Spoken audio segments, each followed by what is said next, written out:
Hello, everyone, and welcome to this virtual lecture on Monopoly.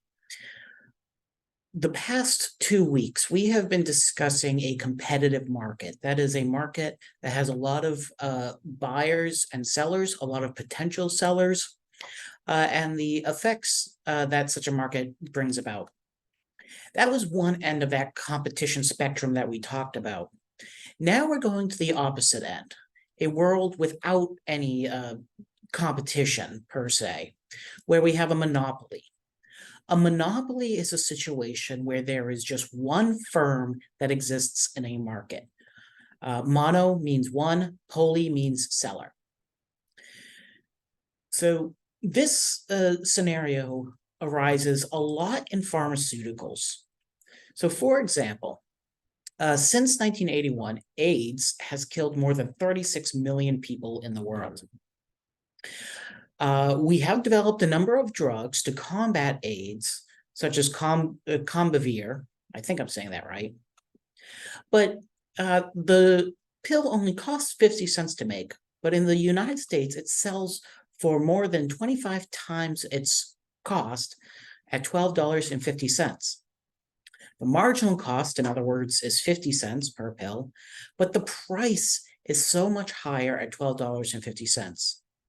In a competitive market, we would expect the pill to sell for 50 cents, but now it's selling for so much higher.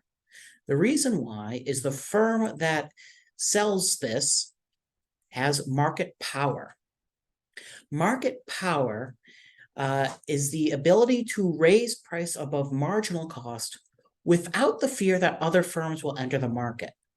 Recall that if in a competitive market, if a firm raises their price above marginal cost, they won't sell any. Other firms will come in, undercut them, and the price will fall to marginal cost.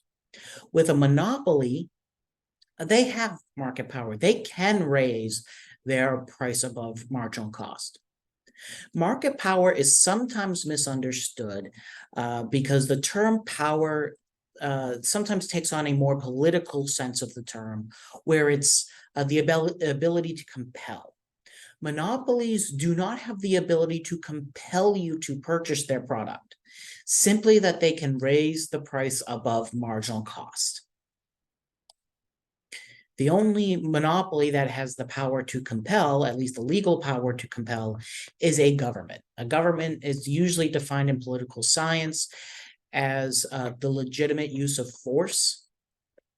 So power in the economy does not mean the same thing. Economic power, market power, is simply the ability to raise price above marginal cost, not to compel.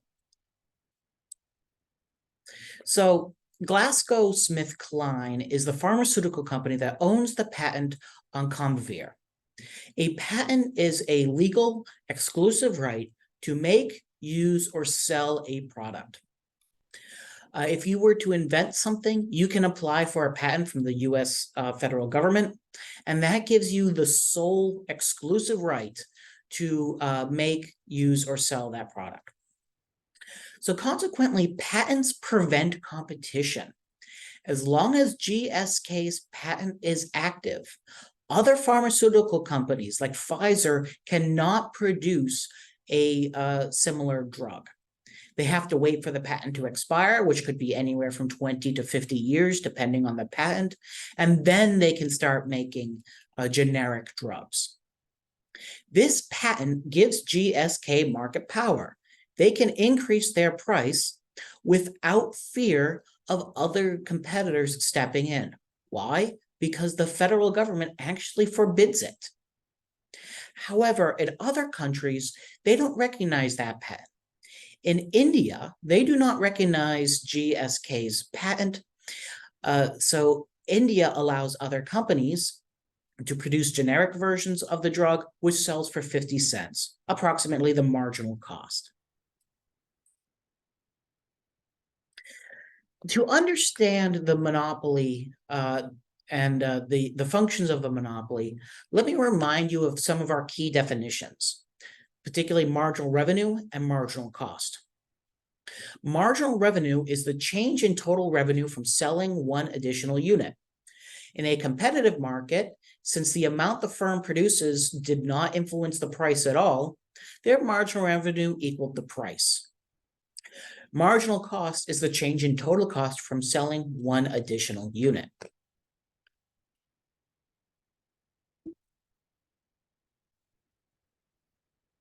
As with a competitive market, the monopolist will produce at the level of output where marginal revenue equals marginal cost.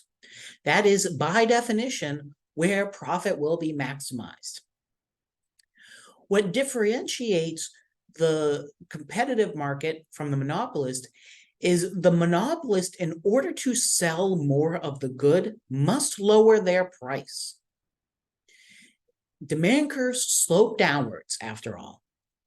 When you do not have market power, when you're in a competitive market, you can sell however much of the good you want at the given price because there are many buyers of the good. However, with a monopolist, with somebody with market power, you have to lower your price in order to sell more.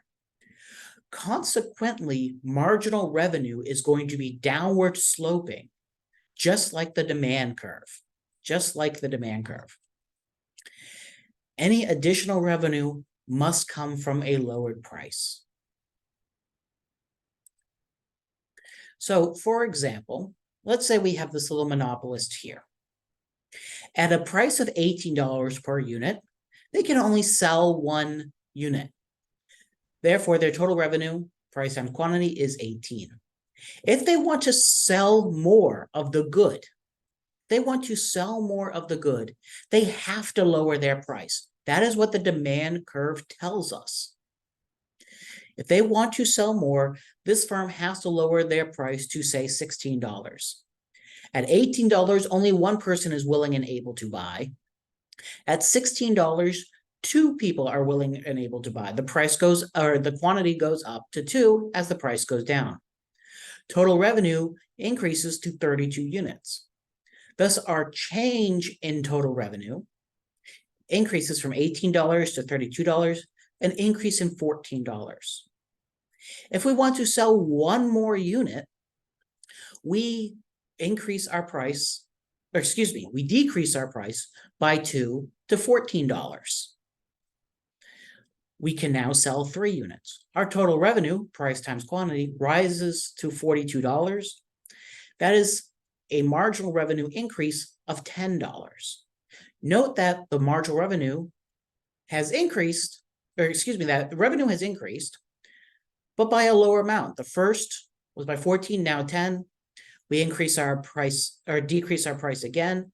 We're still going to increase our total revenue, but by a lower amount, $6. Again, we decrease our price to $10. Marginal revenue only changes by 2 units. And eventually, if we lower the price, our marginal revenue will go negative. The monopolist, in order to sell more, has to lower their price.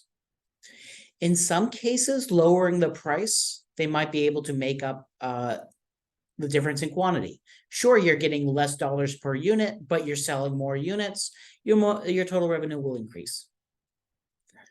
However, there may be chances where then a lowering of price will not increase total revenue. Think back to elasticity. So graphically, this is what it's going to look like. Initially, the marginal revenue and the demand curve are one and the same. If the firm wants to sell 1 unit, they have to lower the price to $18. If they want to sell 2 units, they have to lower the price to $14 here. They're going to lose $4 in revenue. They're selling 1 more unit. But look, they're gaining an additional $14 in revenue. So sometimes lowering your price can increase your total revenue. Sometimes lowering your price can increase your total revenue. Marginal revenue is going to always be below the demand curve. In particular, the slope of the marginal revenue curve will be will be twice the slope of the demand curve. In other words, the steeper the demand curve, the steeper the marginal revenue drop-off.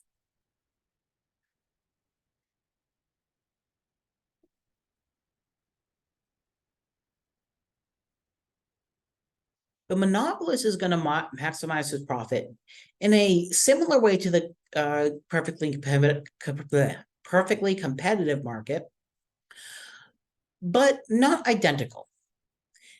The monopolist is still always going to set his price where marginal revenue equals marginal cost. At this particular point, we see that the marginal revenue, the downward sloping green line, intersects the marginal cost curve, this horizontal green line, at point A here. The profit maximizing quantity is 80 million units. However, the monopolist, just like any firm, wants to charge the highest price possible. In a competitive market, the highest price possible, as determined by the demand curve, just happens to be the same as the marginal revenue line. Why? Because, again, price equals marginal revenue. With a monopolist, the demand curve is set above the marginal revenue curve. So the monopolist, even though he produces where marginal revenue equals marginal cost, he is going to price way up here at point B. That is how much the market is willing to pay for, in this case, 80 million units. They are willing to pay $12.50. Where marginal revenue equals marginal cost is only 50 cents, but the market is willing to pay $12.50. For the monopolist, we are going to calculate their profit in the same way we did with the competitive market. It is the difference between the price and the average total cost, the difference between B and C times the quantity. With a monopolist, we get a profit, this shaded green area. With a perfectly competitive firm, any profit would get eaten up as new people enter the market. However, with a monopolist, because there are various barriers to entry, new firms cannot enter a market, that profit sticks around. Even if the monopolist is earning extra normal profit, that is to say, as long as price is above average total costs, there isn't necessarily the threat of competition. There isn't necessarily the threat of competition. One of the things to note about this situation, however, note that the monopolists, they can't just charge any price that they want. They are still bounded by the demand curve. If they want to maximize the profit, note that they're not selling at the highest price they possibly could. The highest price they possibly could was just $20 a pill. But that's not going to maximize their profit. The incentive is actually for the monopolist to lower their price somewhat, in this case to $12.50. That is where profit is going to be maximized. A monopolist is still bound by the laws of economics. They are still bound by the laws of economics. Even though they don't face competition, the demand curve still exists, and a monopolist can't just raise prices willy-nilly.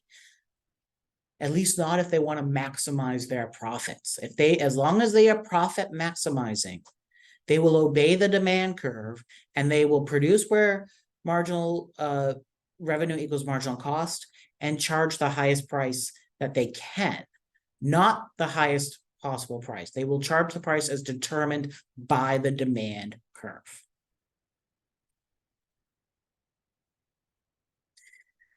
So obviously, the elasticity of the demand curve is going to matter a whole lot. The more inelastic, that is to say, the more vertical the demand curve, the higher price a monopoly can charge, the more of a markup, that is, price above marginal cost, that they can charge. Pharmaceuticals tend to be fairly inelastic. One of the reasons why is you can't take it with you. When you die, you can't take your money with you. So people tend to be willing to spend a lot of money for medical care. There are also third-party effects. Most people in the United States and around the world don't pay the full price for their medical care. We have some sort of insurance. Either if you work for a company, you usually have company-provided health insurance. Here at the university, we have student and employee health insurance. There's Medicare, Medicaid. There are all sorts of different programs out there. When you're spending other people's money, you're less sensitive about how to spend it. When you're spending your own, you might be more picky. So the more inelastic the demand curve, the more a monopolist will be able to raise the price above marginal cost. One of the reasons why healthcare in this country is so expensive is because the demand tends to be fairly inelastic. Largely because of this other people's money effect. So when we have a relatively elastic demand curve, there's a small markup, as you can see in panel A. When the demand curve is relatively inelastic, there's a big markup. There's a big markup. So market conditions are going to matter, as well as time. Recall that as time goes on, demand curves become more and more elastic. So what does monopoly pricing look like? Here we have an example taken by me. This is a picture taken by me last November at a conference in Fort Lauderdale. Notice that water and soda are being sold for $7 a bottle. And we're not talking like super fancy smart water. We're talking Dasani water. This hotel has a monopoly position. It is on a barrier island around Fort Lauderdale, meaning that if I wanted, or one of the conference participants wanted to go out for food, we would have to leave the resort island. We would have to go into the city, which was a good 20-minute Uber ride away. And Ubers in Fort Lauderdale the weekend before Thanksgiving, very expensive. So the hotel knows they don't face much competition. They were able to mark up the price. Additionally, this was a dinner for the conference attendees, so they already have a somewhat captive audience. They were able to charge a much, much higher price for a bottle of water. A bottle of water, by the way, that sells in the vending machines here on campus for $1.75. Or water, that the same bottle of water that sells in the Fort Lauderdale airport for $3. Yeah, that's still a markup, $3, but it's not nearly as much because the demand curve is more elastic. People have more options even within the airport, although there is something of a monopoly there. Or you can wait until you get on the plane and get water even for free.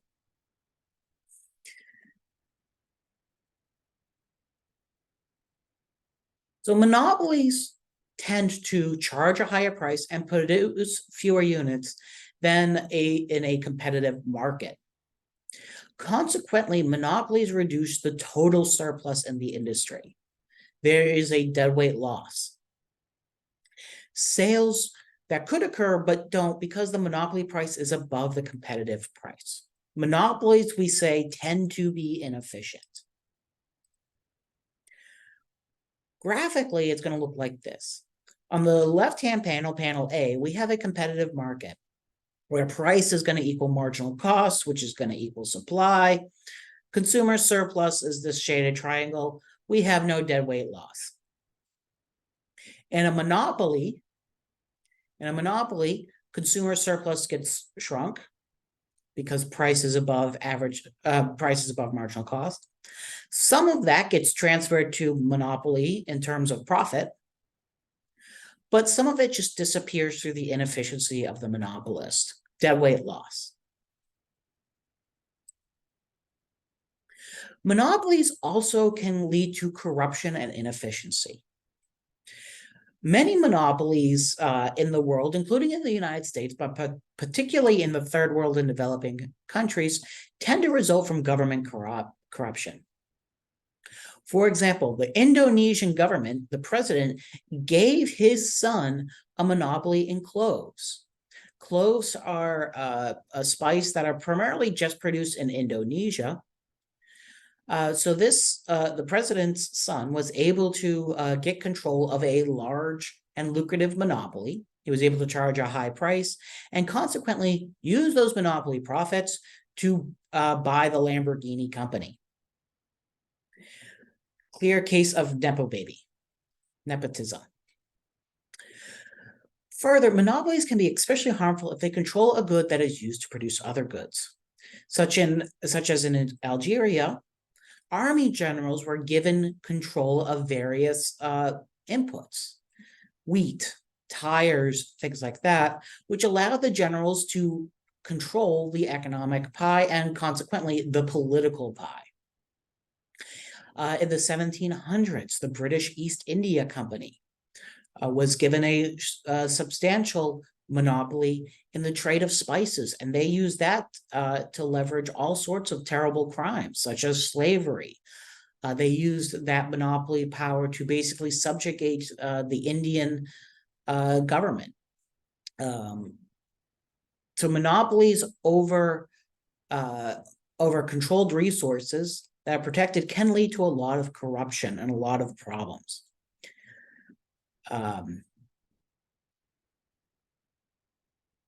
However, there are also benefits to monopoly. There are dead weight loss, sure, but monopoly can also create incentives for R&D. For example, it costs up to $1 billion to develop a new drug. That's a lot of money. Patents are one way of rewarding this research and development, helping firms make back some of that $1 billion. Without patents, firms would not spend as much on R&D and fewer drugs would be developed. So the logic is, if you spend $1 billion on developing something, you expect to earn back that $1 billion.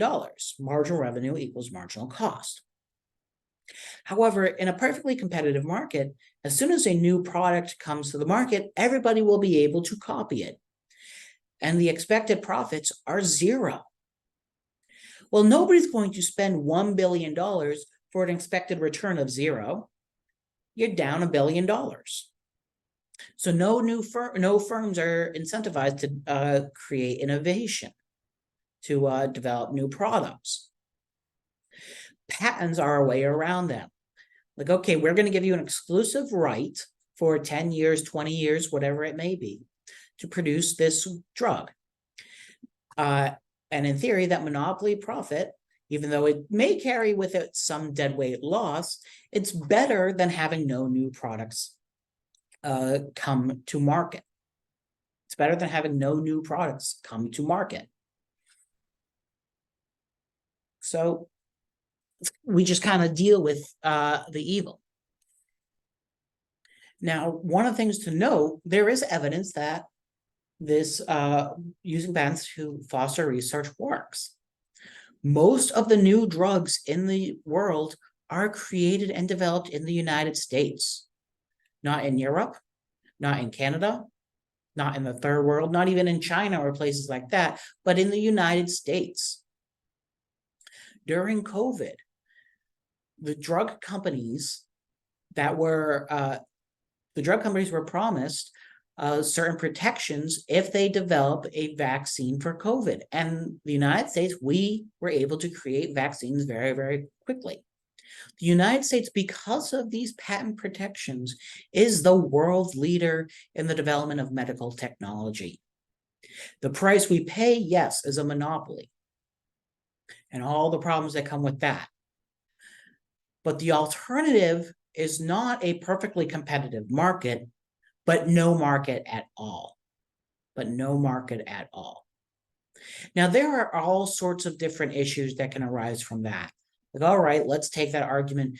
Is there a way to reduce the deadweight loss from the monopoly? Could we subsidize more? Universal health care?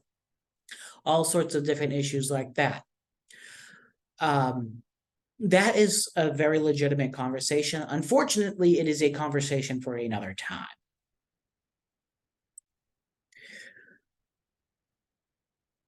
But one of the ways around that is to create prizes. Like, all right, anybody who develops, a new, I don't know, cholera drug, we're going to give you $1 billion. We're not going to let you patent it, but we're going to give you $1 billion. No deadweight loss, except the deadweight loss that comes from these subsidies. Governments often offer patent buyouts. Like, all right, we're going to buy the value of the patent and then turn around and provide it. There are alternatives here. There are alternatives, and alternatives worth discussing. One of the other benefits of a monopoly is that they can reduce the deadweight loss from externalities. Recall, for example, a negative externality means too much of the good is coming to the market. Well, one way to solve that problem is to have a monopoly in the good. Monopolists are output restrictors. A monopoly can act the same as a Pigouvian tax. And again, one particular example of that is government. Recall at the beginning, I defined government in the political science sense as somebody who has a monopoly on the use of violence. Violence is a negative externality. You have fights in classrooms, you have fights around the world. Those cause all sorts of negative externalities. One way to reduce those externalities is to give one particular entity called a government the exclusive and legal monopoly over violence. That is one of the arguments for the existence of a government. Where are the sources of monopoly power? How do monopolies come about? Well, there are 4 main sources of monopoly power: economies of scale, barriers to entry, what we call network effects, and innovation itself. Economies of scale are the advantages, that develop when we have large-scale production that reduce average costs as quantity increases. Recall that fixed costs will fall over time as we increase our production. So that can mean, depending on the shape of the variable cost curve, average total costs can fall over a certain area. That is the downward sloping side of that U-shaped average total cost curve we talked about last week. When the economies of scale side, when that downward sloping side is sufficiently large, then a natural monopoly can develop. A natural monopoly is a situation where a single firm can supply the entire market at a lower cost than 2 or more firms can. Natural monopolies arise primarily in situations like utilities. Water, natural gas, cable television are often considered natural monopolies. They have very high fixed costs. Once those fixed costs are incurred, the variable costs are very, very low, and the marginal costs are very, very low. So it's usually cheaper for one firm to provide the utilities rather than multiple competing firms. Consequently, the price actually tends to be lower under a natural monopoly than under competition. So graphically, let's say for a small firm, we have these small average cost curves up here. They can only produce so much. They can't get the benefits of economies of scale. A large monopolist or a large company can get this longer average total cost declining curve. Note that with a natural monopoly, the monopoly quantity is higher. We're producing our marginal revenue equals marginal cost, and we're charging a certain price. And the monopoly price is lower because our total costs are lower. It's still a lower quantity and a higher price than what could be at the optimal quantity where price equals marginal cost.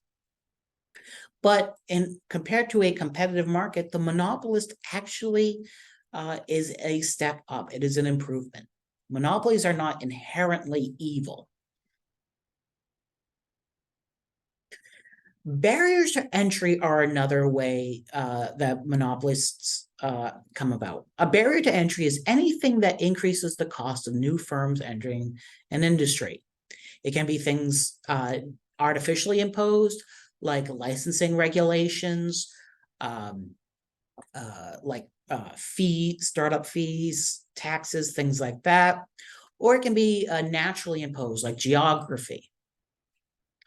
If one firm owns all or the majority of an input that is difficult to duplicate, that will be a barrier to entry. Trademarks can sometimes be a barrier to entry, depending on the situation. Although, again, not always. Barriers to entry can be very difficult to define. Network effects are also something that can sometimes create a barrier to entry, although their importance seems to be falling more and more. So, for example, Facebook is sometimes called a monopoly because they have few competitors compared to network effects. Everybody wants to use Facebook. It's social media. You don't want to move over to something new because nobody's using it yet. So if nobody's using it, nobody switches over, which means Facebook theoretically can maintain a monopoly.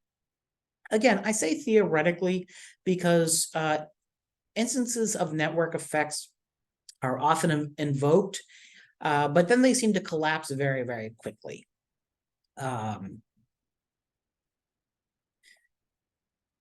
Innovation leads, at least initially, to monopolies simply because innovations are new.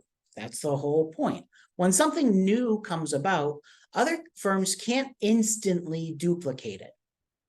They can't instantly duplicate it. Set aside the issue of patents and copyrights for a moment, but it takes time to switch products. iPhones, when they first came about, were very expensive. They were kind of the first smartphone, kind of super sexy, consumer-focused smartphone. Consequently, they were higher priced than if there were more competitors. Apple innovated because they expected to get these monopoly profits after a while. However, Apple, while initially enjoying monopoly profits, eventually had those start to get eaten away as Samsung entered the market, as Google entered the phone market. I have a Google phone. As Nokia and LG and a bunch of other firms started to enter the market. So some of these sources of monopoly power come from patents, from laws preventing entry of competitors. For example, the United States Postal Service, the post office, is a monopolist. It is illegal to deliver first class and bulk mail in the United States unless you're the Postal Service. That's why UPS and the others mostly deal with packages. Economies of scale and hard to duplicate inputs. Innovation, copyright, network effects, all these things play in. All these things play into monopolies. Governments have multiple tools to regulate the monopoly. They can do straight up price controls. Again, price controls not necessarily evil. They can nationalize it, take control, or they can do antitrust law. So a price control can, in theory, in a monopoly, increase output. If you impose a price control at, say, where average cost intersects the demand curve, rather than setting price where marginal revenue equals marginal cost, then you can actually increase output at a lower price. And sometimes, especially with utilities, governments try to do this. However, reducing monopoly prices can decrease the incentive to innovate. I mean, when was the last time we had a large advance in electricity distribution? It's been a while. It's been a very long time. There's less of an incentive to innovate if you can't earn a profit. Sometimes governments will nationalize, take ownership of a particular utility. In a lot of states, in a lot of towns, this is how regulation of utilities are done. I believe here in the town of Thibodaux, the town owns the water distribution. But again, we run into the same problems. Without competition or a profit motive, there is no incentive to become efficient. In fact, oftentimes with government ownership, innovation tends to get punished. Bureaucrats are not usually rewarded for any kind of innovation.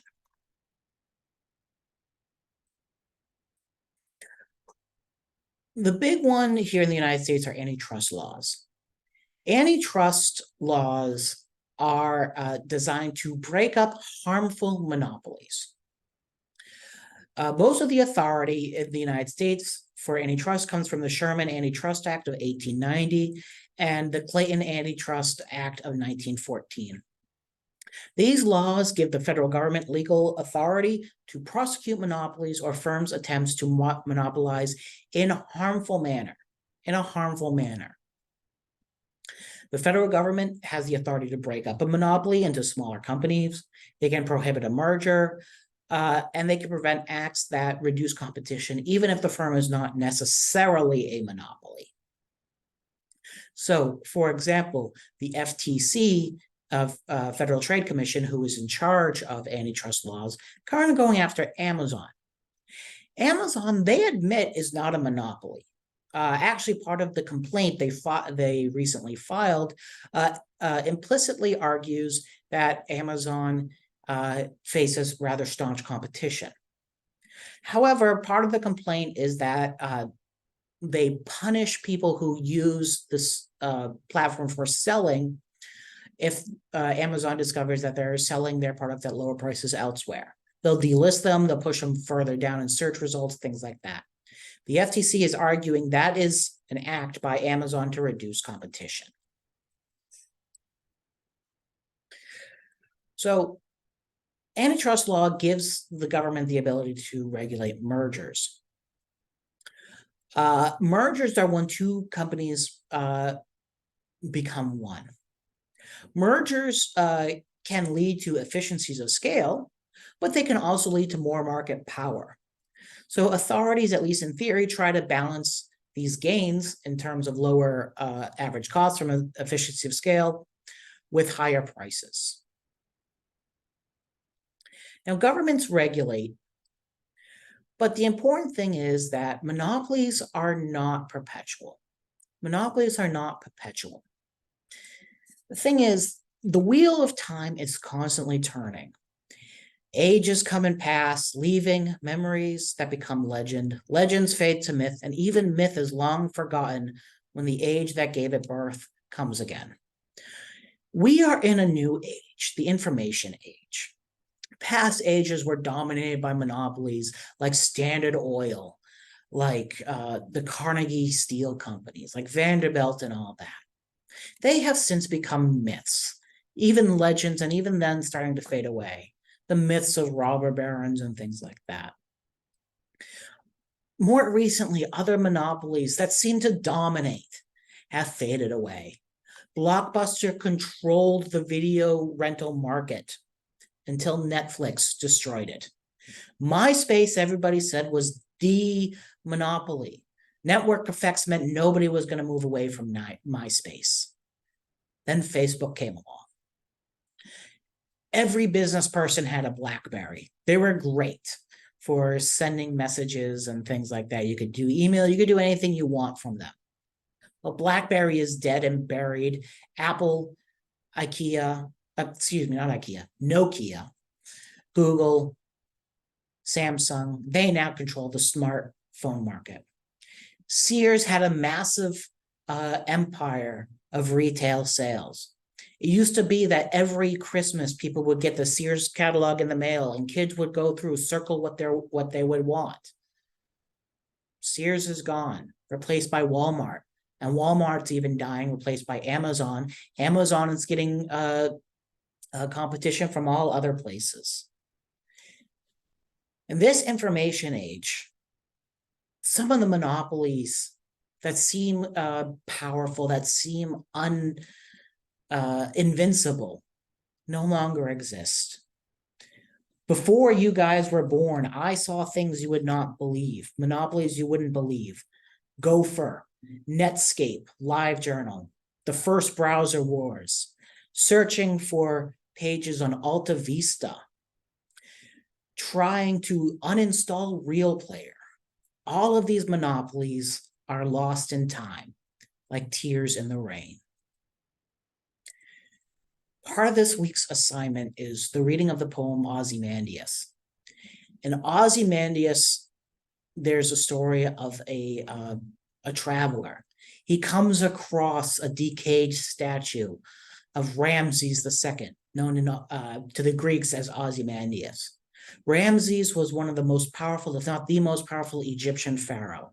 He controlled a vast empire that rivaled some of the greatest in the world. This statue was all but decayed, with nothing but a plaque remaining on the bottom. My name is Ozymandias, King of Kings. Look on my works, ye mighty, and despair. Nothing beside remained. The vast empire of Ozymandias, all of his works were destroyed. Destroyed not by invaders, but by the simple passage of time. All these monopolists face that same grind beneath the wheel of time. Time erodes all these barriers to entry. It allows new firms to effectively compete against the monopolist in new and unexpected ways. Blockbuster never saw how the internet was going to revolutionize entertainment. They never saw that coming. Blockbuster no longer exists. Recall that second law of demand. The longer a price remains relatively high, the more elastic the demand curve becomes because people search out and develop alternatives. Consequently, the greatest power that a monopoly has, that ability to raise their price above marginal cost, also sows the seeds of their destruction. A monopolist that too long exploits monopoly power opens the door for competition. Monopolists tend to act as if they are in a perfectly competitive market.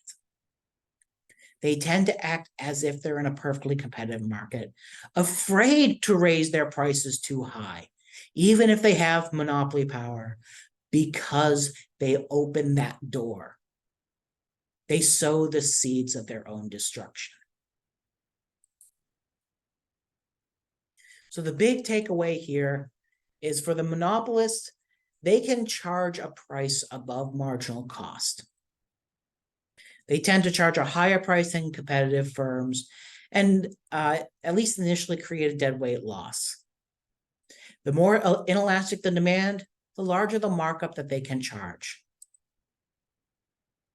But there are also good sides to monopoly, and nothing is permanent. Nothing is permanent, not least of all the monopoly. In a dynamic market like what we have, monopolies come and go. Monopolies come and go. New firms are encouraged to compete in ways that nobody can see coming. Nobody can see coming. The goal, thus, is not to break up every monopoly that comes up. That's quite impossible and probably undesirable.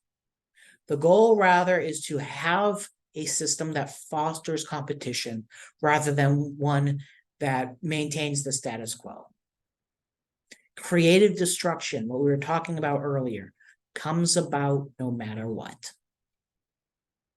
Next week, we're going to talk more about monopolistic competition, kind of a halfway point between perfect competition and the monopolist.